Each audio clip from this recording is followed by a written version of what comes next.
Greetings, ladies and gentlemen, EQA Nostalgia here, and welcome to my introduction to EverQuest 2 video. This is something that I know some of my subscribers are probably scratching their head about right now, because I have talked a lot of shit about EverQuest 2. And the reason why is because this was a game that was in pretty much direct competition with EverQuest Online Adventures. I've always said that EQOA was the true EverQuest 2, and I still feel that way because it was more closely related to the original EverQuest.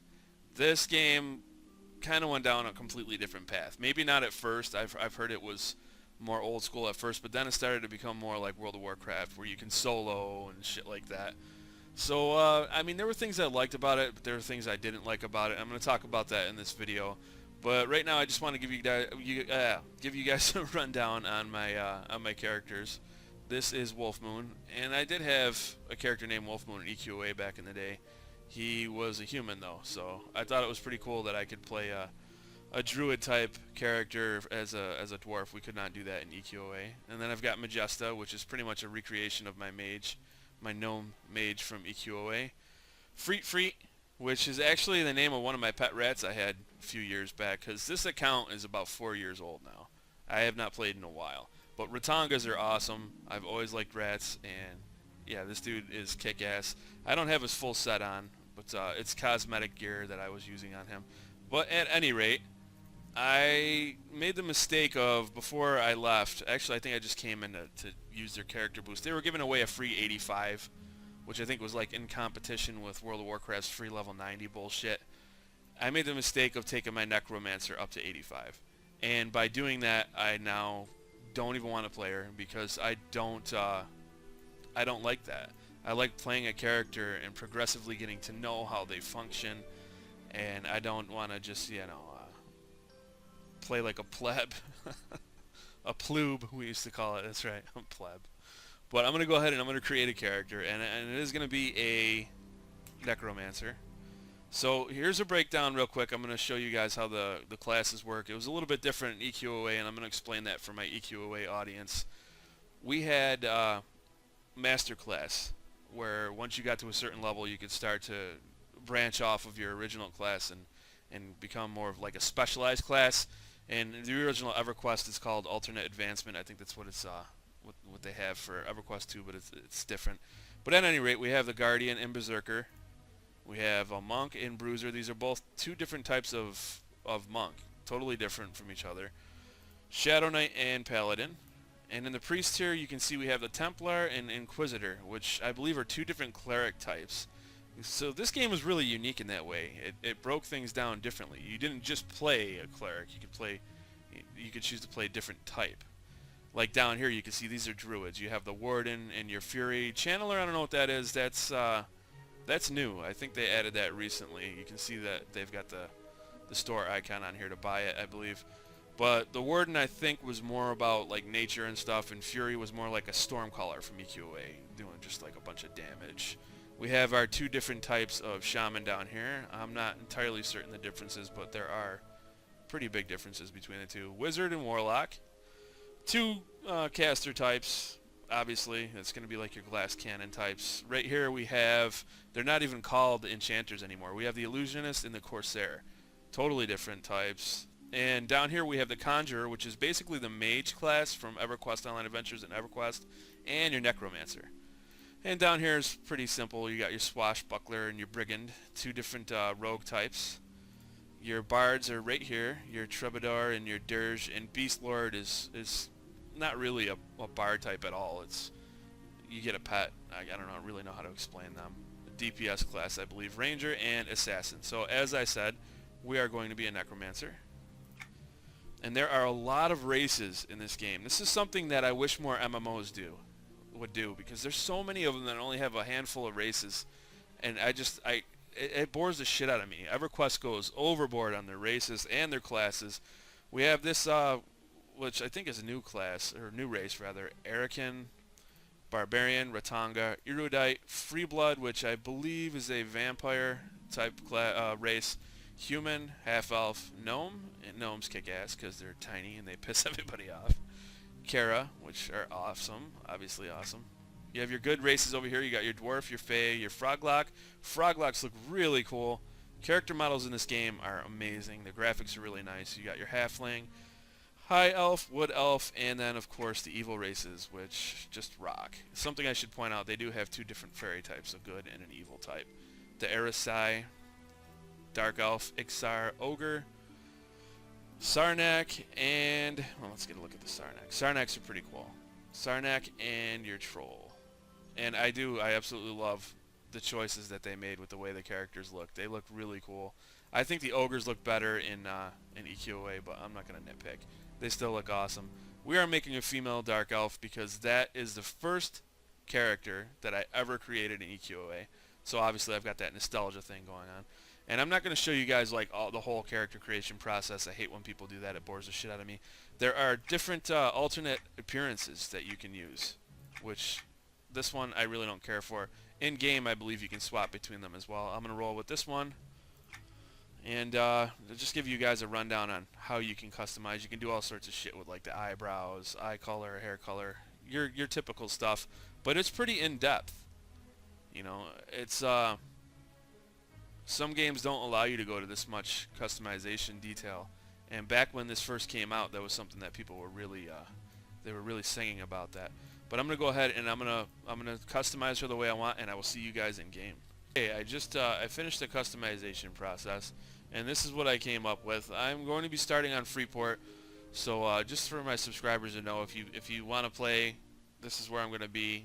The thing is with me with MMOs is I typically come in and I don't, you know, I can't really commit to an MMO like I could with EQOA guys.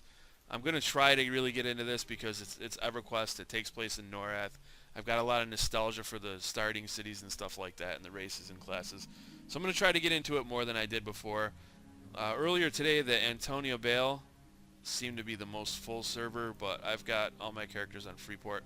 That was the free-to-play server, which is something I should go over real quick. The game did go free-to-play. When it first did, there was a lot of restrictions. I've heard that they've lifted a lot of that stuff, so it's not too bad anymore. And let's see if I can use Bloody Kisses for the name. That's the name of a Typo Negative album, which is my favorite band of all time, by the way. And no, it's already taken. There's a fellow Typo Negative fan out there. You rock, man, but you stole my name. You're a bastard. Alright, let's see if we can do just Dawn of the Dead. I always like that name. Let's see if this works. Yes, we got it, and we are entering Norrath. Actually, this is just outside of Norrath. Dark Light Wood, it's called. In the Nectalos Forest region of Norrath, which is really spooky. There's, you know, it's all haunted and it's got that evil feeling to it that I love so much. The first time I spawned into Norrath in EQOA, I was completely, totally, and utterly lost. It was quite an experience. This is, you know, the typical buy shit as soon as you come in, which I'm not going to bother with any of that. You can carry over your presets from other characters. EverQuest 2 is an entirely new gaming experience. Entirely new. I think it's time to revise that, guys. It's definitely not new. Alright, come on. Shoving that shit down my throat. Okay, so here we are, in-game. Character models are amazing. I absolutely love them. The emotes are awesome, too. Oops. I forgot to put the slash in front of there. Well met. The emotes are really nice. There's this thing you can do with a webcam where you can point the webcam at your face and make all sorts of derpy faces, and it transitions onto here. But yeah, really amazing graphics, really amazing character models and stuff. And one of the problems why this game didn't do so well is because it was so hard to run. You have to remember this came out like a decade ago, and it was not easy to run it. It was a bitch. People had a hard time. And World of Warcraft just came in, and man, it took shit over. So, yeah, it's unfortunate, but that's how it was. And you got to figure, a lot of original EverQuest fans, you know, they didn't want to move on. Making a game that competes with your game really isn't that intelligent. You got to figure they had 3 versions of EverQuest out, 1 for console and 2 on PC. So you're kind of like taken from your own audience, which is really weird, and which is why we're never going to see a World of Warcraft 2. And you can see she's over here doing her thing, which kind of reminds you of like the Elder Scrolls games where they go on whoa with their business. It's like some Exorcist shit over here. She's like, oh, you you're gonna break your neck. You keep turning. But yeah, that shit is cool. Alright, I guess we'll pick up a quest. I typically don't like to do quests because they bore the shit out of people, but we'll pick up a couple of them. You can see the commoners over here are losing their fucking mind for some reason. We'll go ahead and pick this up. Greetings. Greetings. Blah, blah, blah. I'm not going to make you guys sit through all that. Basically, I have to come over here and talk to these two people and do their bidding. Do thy bidding.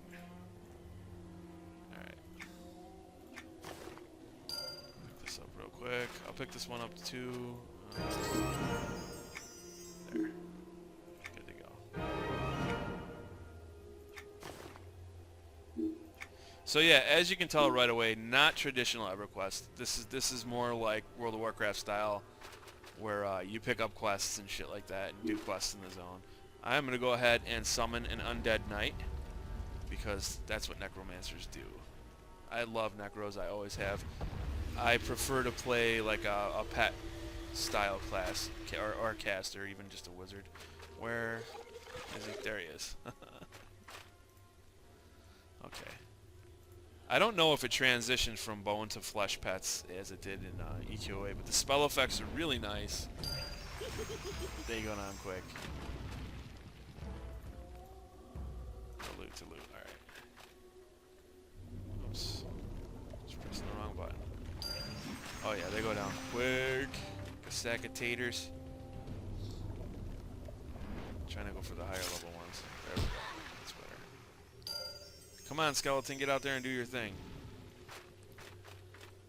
I need to rebind all this shit because typically I'll have like WASD I'll use as EDSF and WQAZR, shit like that I'll use for my spells, which is really weird, but it's something I picked up on a while back.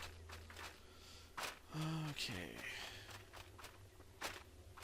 Sable Vein. Interesting name. Oh, there's that old familiar sound. You gotta love that shit. Greetings. Hail. Alright, so let's just run around a little bit here. Try not to die because this is EverQuest. There are things that can aggro you and fuck you up.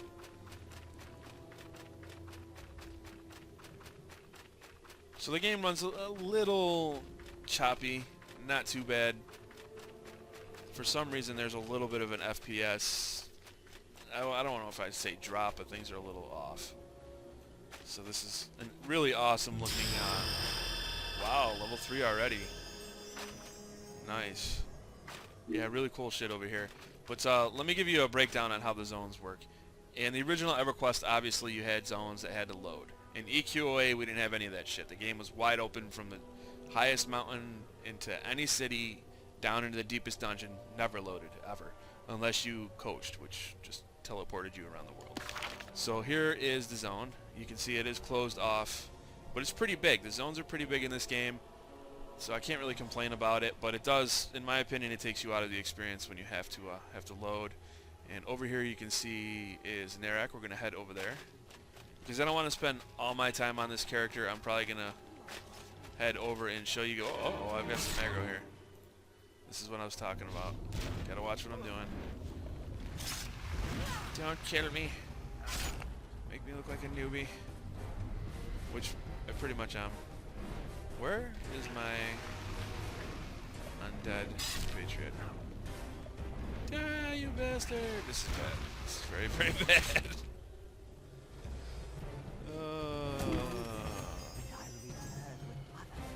I got him. I'm still alive. I gotta look at myself and be like, huh? I'm not dead? What did he drop? An ornate chest? Okay. But anyways, I'm gonna hop on another character to show you what Kinos looks like outside of Kinos. Because there's this area that I really, really like. Right, you need to be showing me if they're gonna kill me, like right away. I should probably stick to the road.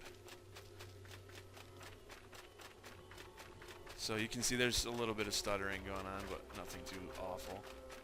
Undead's over there. Don't want none of that shit. Stay away from me.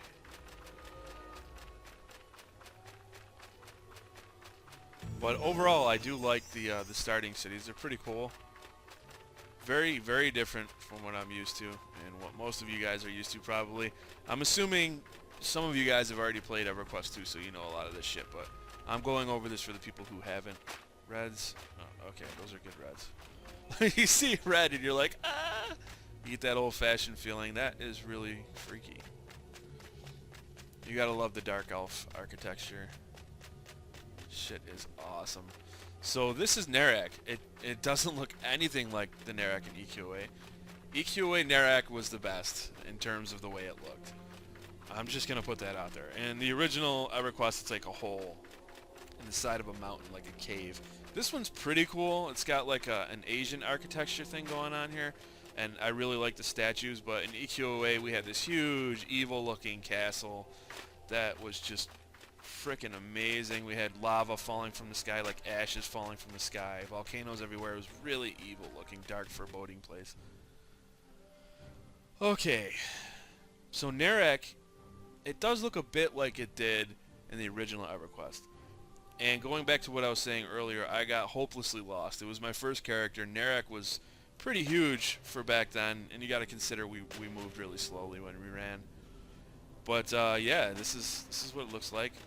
Now, the original EverQuest Norrath, if you really want to get lost, start in there.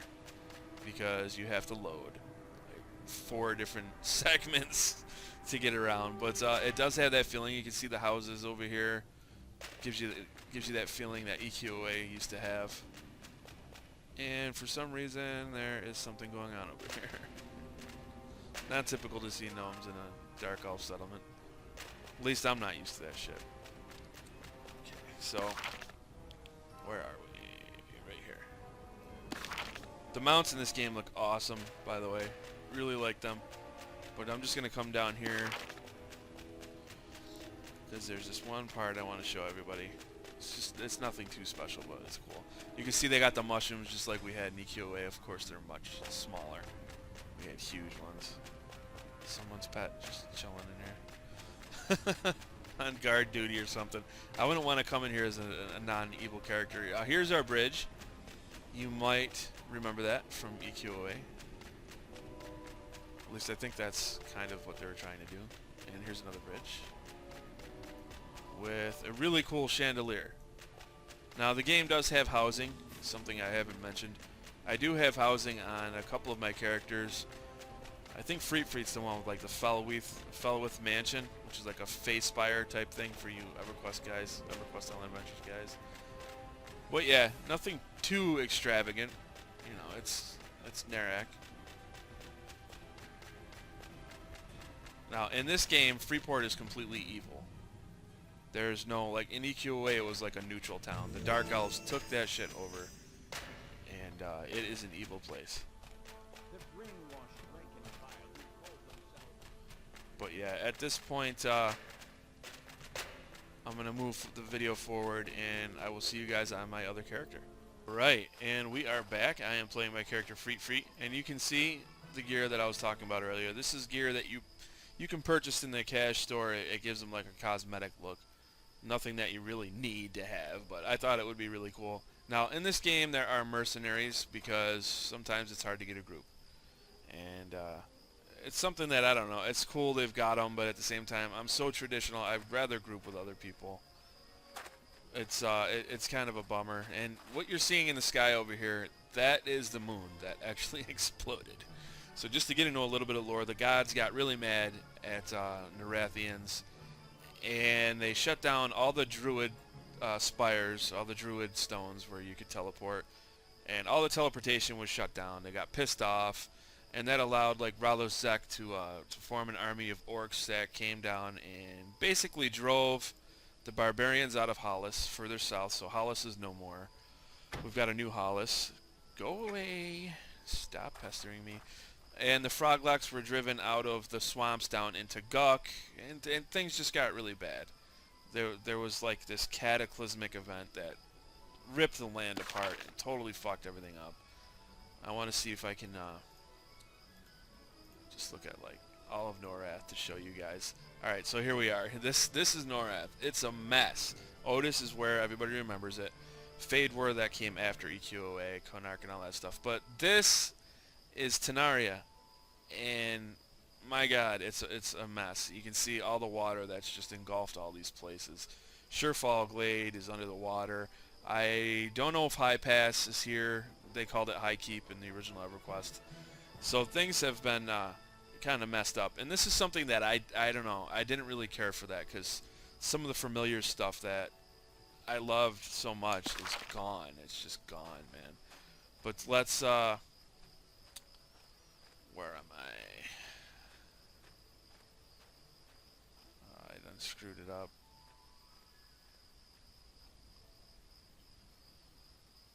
Well, at any rate, I'm gonna hop onto my mount.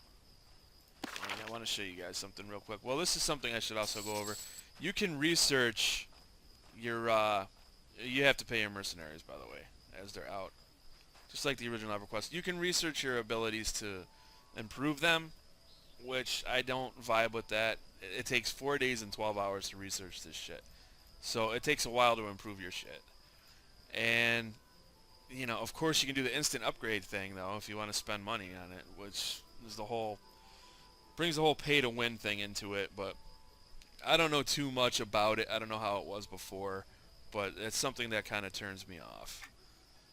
And there are mounts in the game, obviously. I was speaking about them earlier.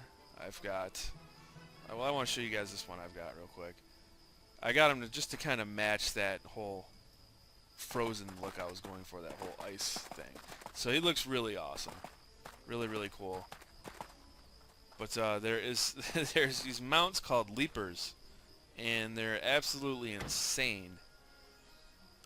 It's something that a lot of you probably are not used to seeing if you haven't. And I get a message. How's EQ2? Pretty good, man.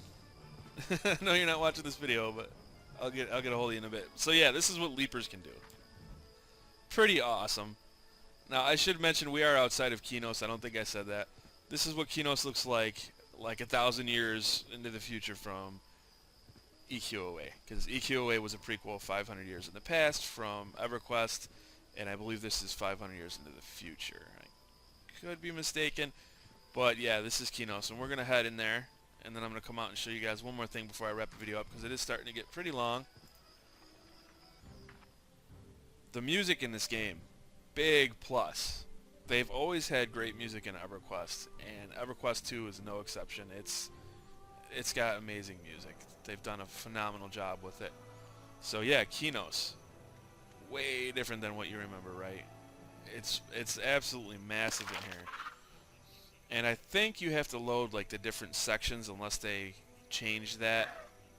So it's not all completely seamless, I don't think. But yeah, this is Kinos. And it's pretty cool. Now the server I'm on right now, I showed you guys earlier, I went into the Freeport server. I'm not going to stay here. I've heard that it's completely dead. What's up, Froglock, dude? Chilling like a villain. Froglocks look so cool. But yeah, I've heard it's pretty dead. The Antonius Bale one is the best one to go to. So yeah, very different, much more modern. Everything is much more modern in EverQuest 2 than the old frontier days of EQOA. We were like the pioneers back then, like establishing our civilization, and this is like just way ahead in the future from then. 1,000 years kind of makes a big difference. I like the whole clockwork stuff they got going on over here. Alright, so real fast, I'm going to take you guys over to this place that reminds me so much of EQOA. I'd have to say if there was one zone, one area in this entire game that gives me that EQOA nostalgia, it's this place over here. And I am still on my leaper good. And you can see you cover vast distances with this thing. And I'm not sure how I feel about it. It's one of those things where, you know, the zones are huge. Here's some of those familiar mobs we remember killing. The zones are huge, but it's, I don't know. It makes the world seem so much smaller and less dangerous. When you could just be like, oh, something's trying to kill me. Oh, it's a rat. It's trying to kill me. And I can just go, not trying to kill me anymore. I'm out of here. It's a little strange, but there are flying mounts as well. That is like some sort of shard that came down from the sky and like poisoned the lake. Or the pond, rather. So you can see off in the distance, what's that over there? It's very mysterious. I'm going to hypothesize and say that that is Kino's prison. I don't know what that is, but I remember Kino's being around here, and then not too far, like down that way further, was Kino's prison, which was a zone that we used to level in EQOA. Very nostalgic place. We used to camp out there. I like the lighthouse effect. So if you were gonna have a prison, it would be nice to have it in kind of like the, you know, the in the middle of the ocean thing. Well, not in the middle, but I don't know. Maybe that's not what it is. But what do we have over here? Check this out. Knoll camp. What's up, Knolls? And there's like some sort of glitchy shit going on with them for some reason. They don't have like an animation. It's really weird. They're just really static. Not entirely certain why that is, but every time I come over here, this is what happens. But yeah, the Knolls, the character models for the Knolls, they look really cool. I like the way they look. Their little Knoll architecture is kick-ass. I've always liked Knolls. Fippy Darkpaw for the win. But yeah, this camp looks just like the camp that was in, she needs help over here. It looks just like the camp that was in EQOA. Very similar. So whoever made this game, they must have been thinking at least a little bit about EQOA, especially over here. So let's naturally let's hop off and kill one of these bastards. Alright, now you can see he kind of snaps out of it. My weapons are all frost looking, which is really awesome. Go ahead and leave that. And one of the cool things is that you get right back up on your mount after you're done fighting. A lot of games don't do that. Now, I don't even know my spell rotations or my ability rotations. It's been a while. Open up and take a look at this. We have Blackburrow right over here, which isn't too far from Kinos. I don't remember it being like that. I know it was like that in the original EverQuest. EQOA, not so much. So if this is Blackburrow, right over here you would think we would have Darver Manor, right? There should be a Darver Manor here. Darver Manor is no more. Does not exist in this game. So little things like that just kind of irk me. It's definitely not EQOA, but what can you do? Blackburrow is here, and I'll probably show you guys that in the next video, but this is starting to get a little long in the tooth. I'm going to go ahead and wrap it up. I thank you guys for watching, and I look forward to seeing you all in my next video.